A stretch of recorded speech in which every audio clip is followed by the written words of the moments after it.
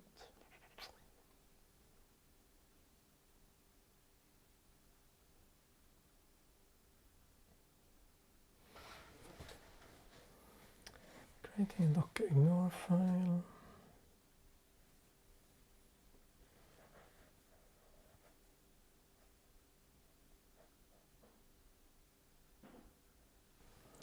Next thing I want is to be able to run it on port, a configurable port. I guess the Nginx needs to be updated with that.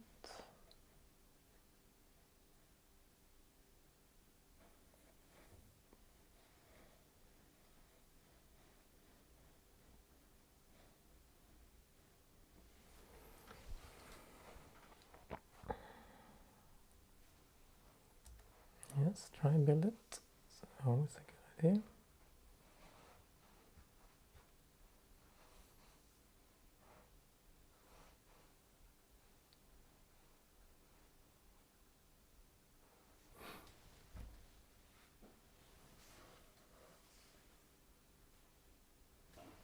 So we are building a playout user interface, and we are currently containerize and make it prepared to be able to running it as a container, which is something that we need if we want to be able to submit this to OSC.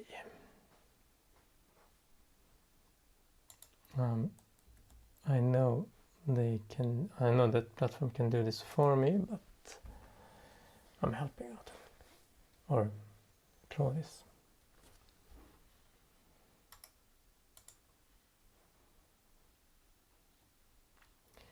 So anyway, today we've learned that there are some things that it wasn't able to do, and that was building a video application or a video player in Rust.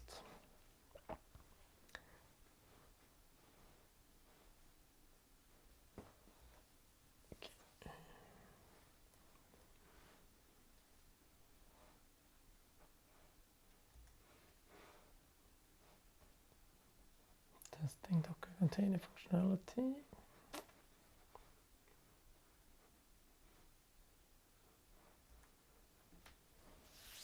Okay, that's how it works. So it has a JavaScript file that it writes to. That's not that stupid, I guess. And I guess Nginx can replace that runtime. Smart. I never thought about that myself.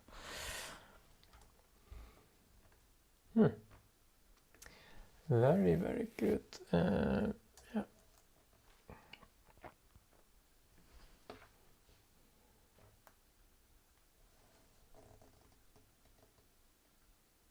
Okay, now I'm trying the Docker compose. Okay.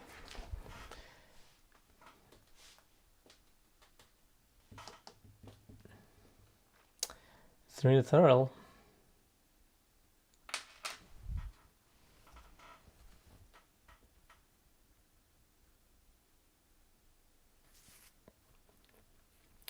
I guess that's good.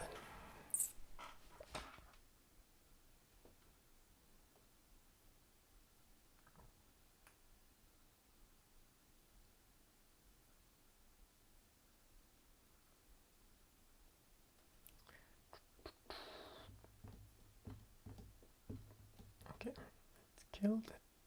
Development server. Okay.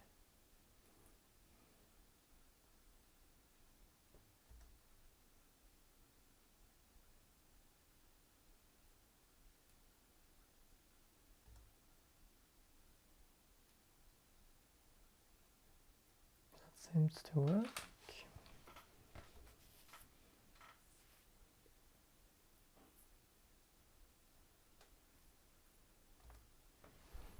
Okay, so we're gonna add one thing. I wanted to be able to configure which port the Nginx should listen to.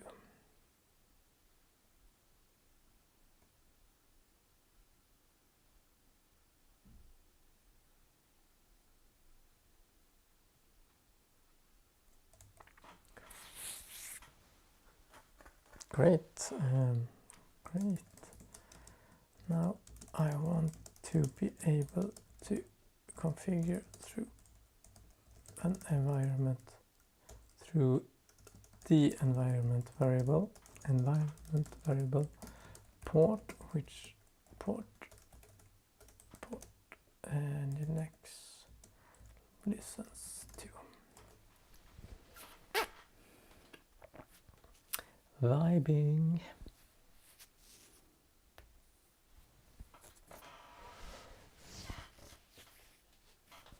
I've modified the Docker configuration to support configurable port environment variable for Nginx.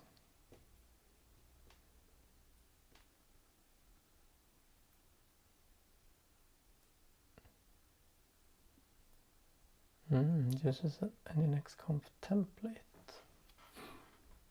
and then it updates through the entry point script. Okay.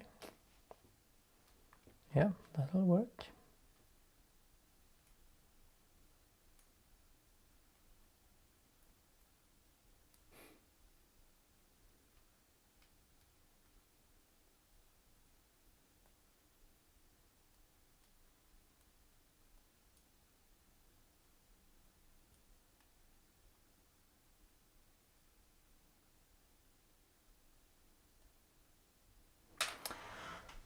Then I want to remove the defaults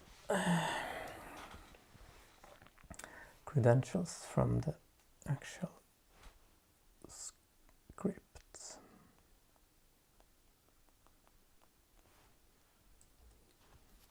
I'm glad it actually tests what it's done as well without me instructing it.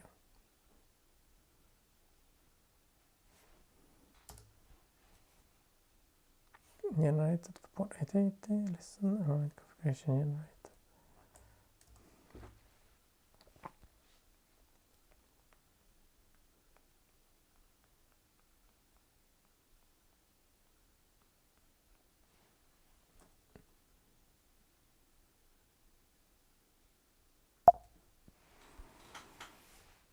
Okay, now we're going to test the Docker Compose too. Alright.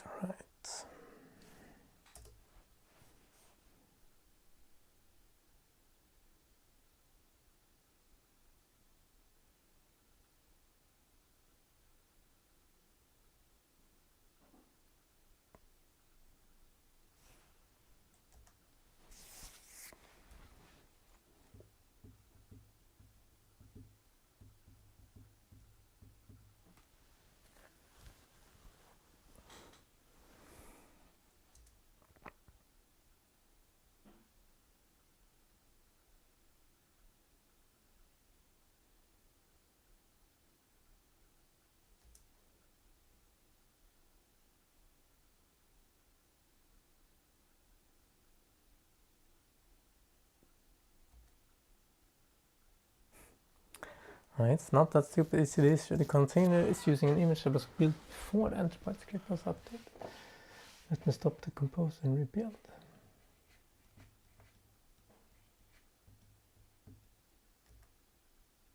Now it looks right.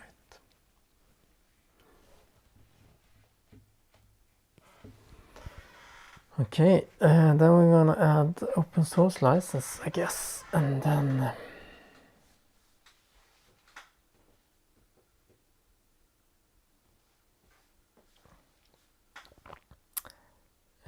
yeah, we're going to remove the credentials. That's also one thing.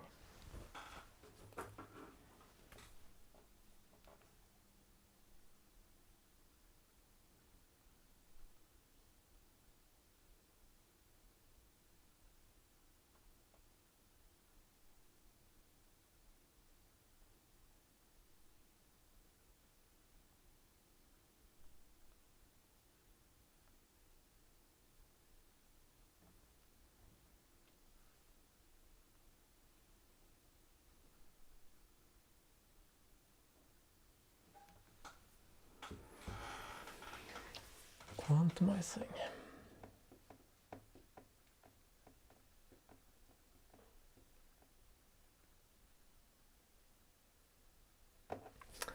Updating the documentation.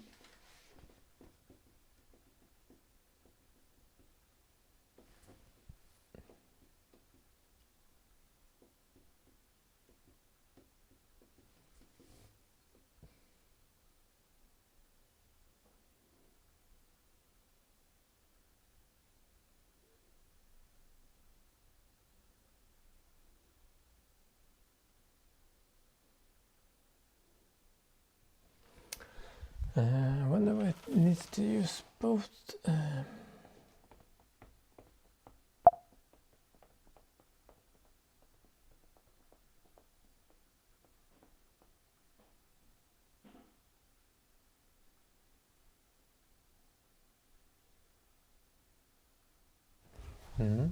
Okay, great. Right now, remove credentials from the code or scripts.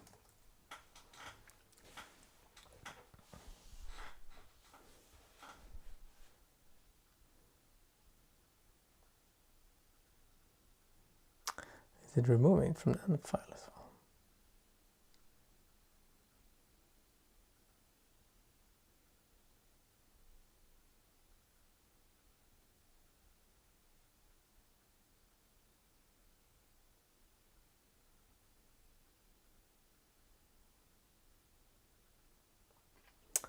I wonder if you remember where it was, because I think, yeah, it doesn't matter really, but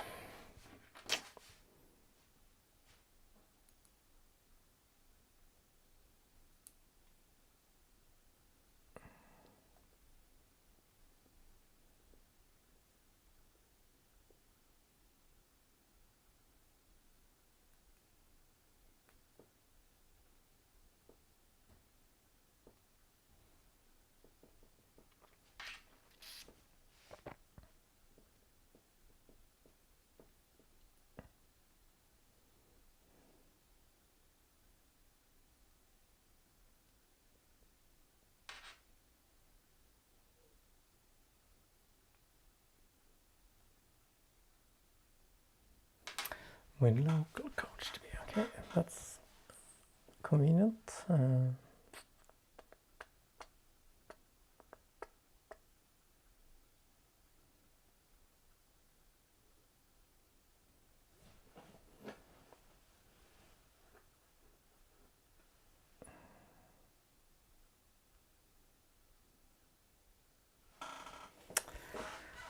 Removing credentials from README examples.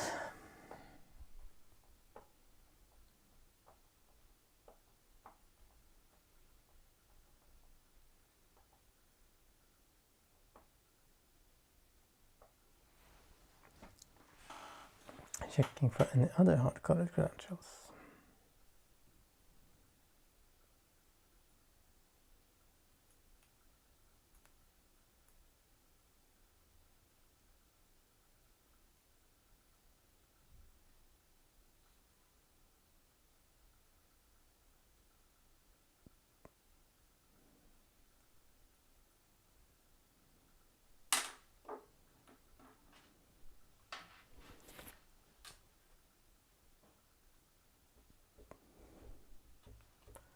Finagling.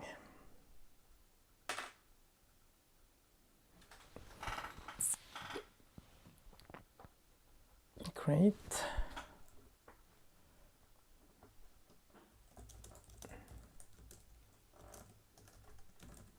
You can place the actual database credentials in the end file to put Docker ignore, but don't include in Docker file, Docker image or Git repository.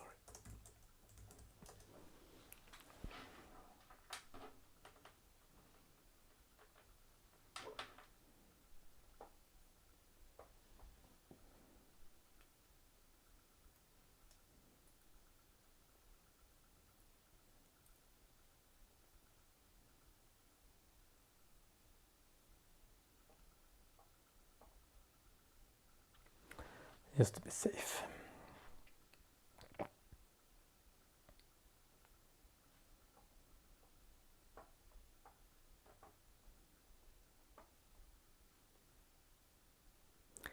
I wonder why it's trying to write to the file first and then read it.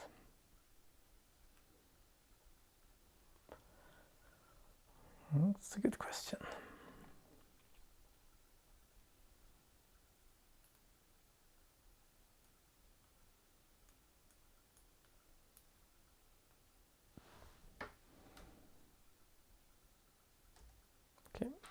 It's verifying it's excluded.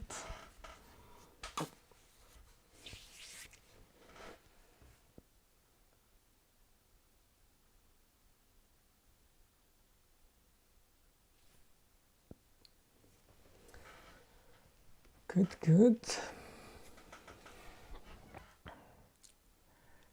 Initiate Git repository and make a commit.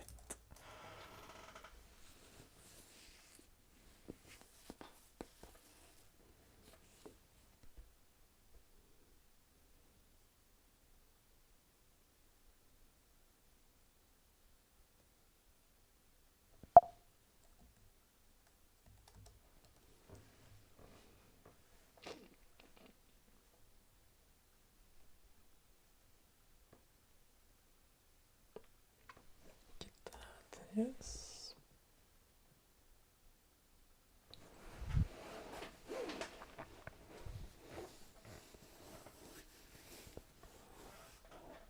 Checks the Git ignore works. That's good.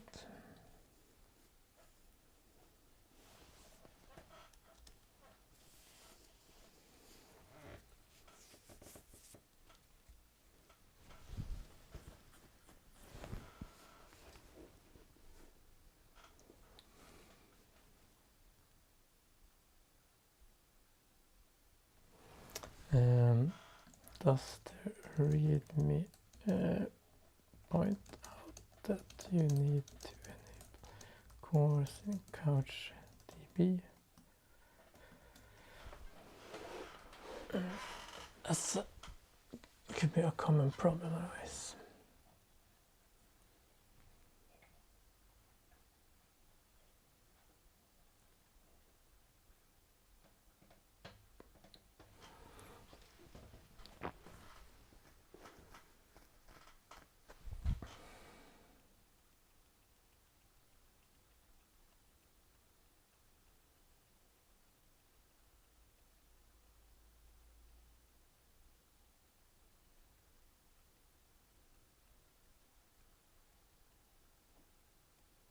Yeah, I think the option B was a little bit too complex, but yeah, can leave it there. Great. Now add open. Now make this. Oh, we want to release this as open source under the MIT license. Copyright to me.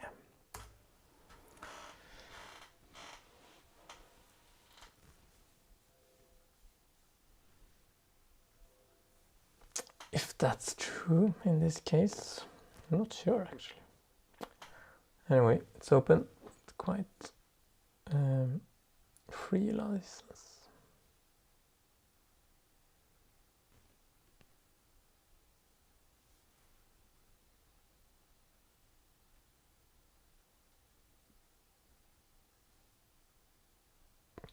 I mean, it could, the container file could,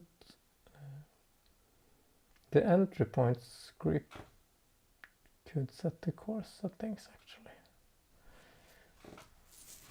Why didn't I think of that?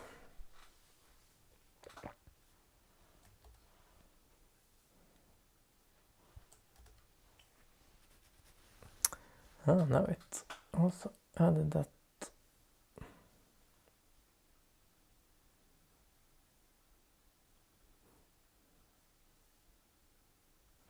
Great.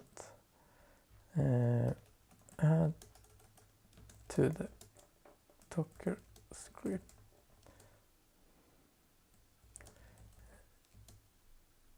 Okay. When running as a container, it could enable a course CouchDB automatically, right?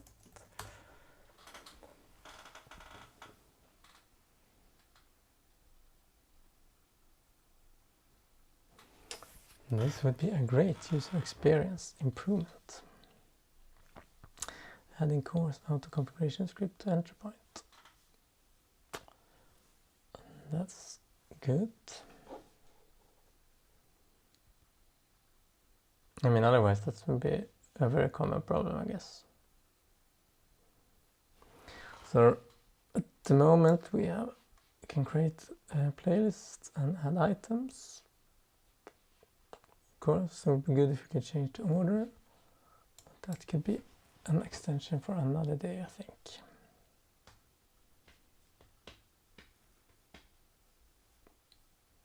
I wonder if we could provide a screenshot as well for the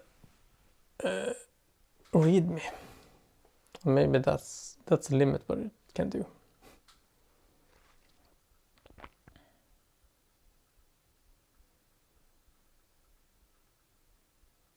Ah, great! It also adds those environment variables. That's great.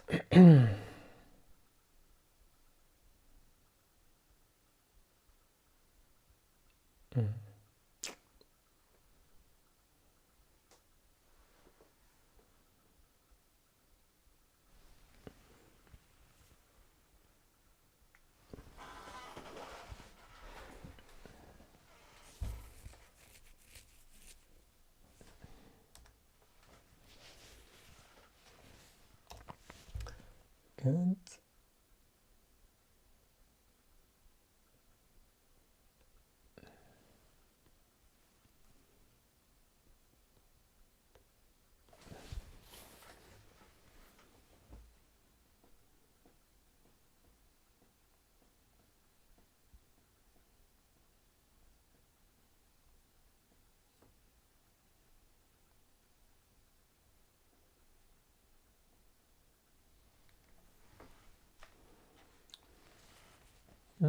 Perfect. Can you provide a screenshot of the application and include in the README? Can you do that? That would be really impressive.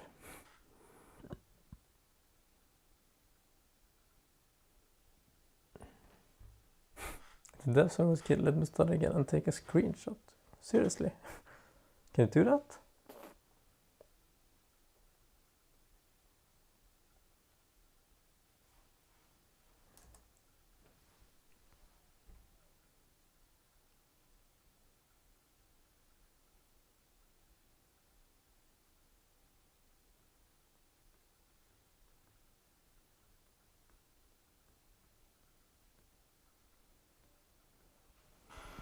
Okay, development server is online.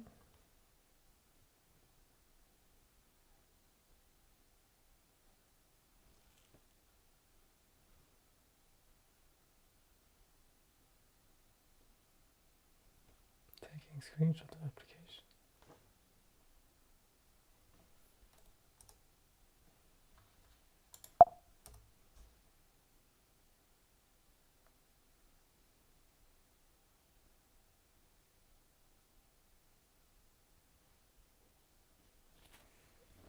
Can you take screenshot?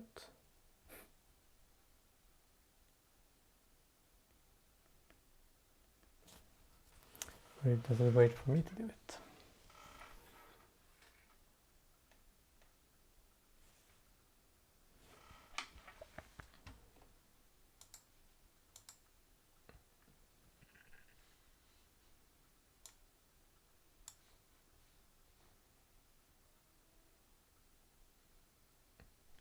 Taking screenshot application, but how should it be able to do it? Screen capture. Okay. Not that window, I guess.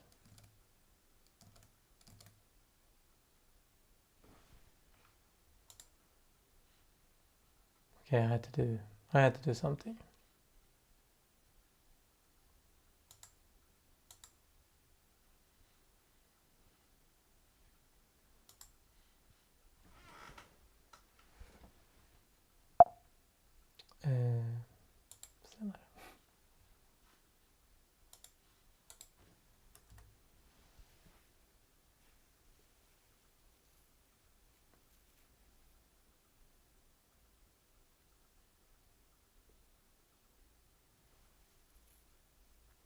Didn't know there was a screen capture utility you can run from the terminal. Taking screenshot of application. Okay.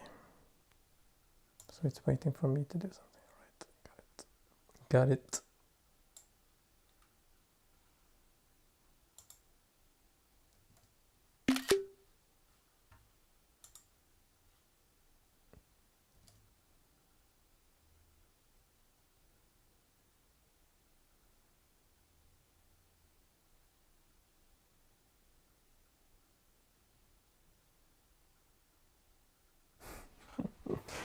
Okay, how did it see that?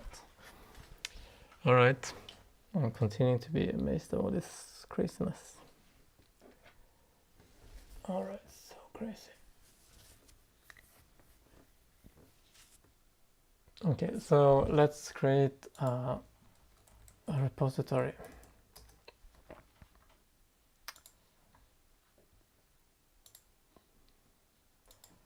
Playout UI.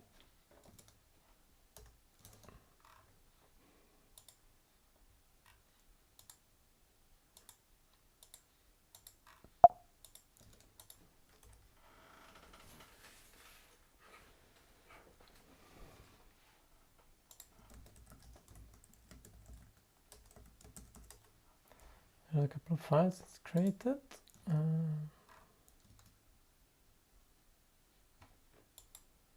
Push an existing repository.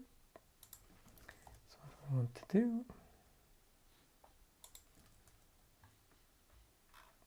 Okay, here it is. Looks good.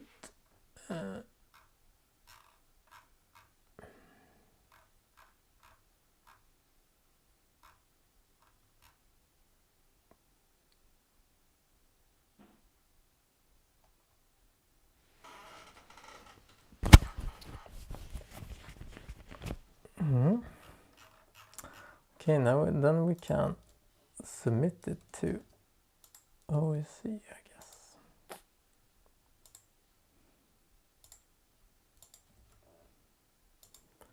And we need to add those environment variables. What was it? Vita couchdb URL. Guess that's required.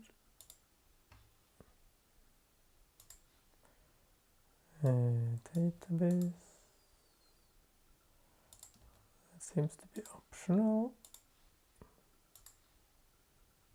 Username and password, I would assume is required.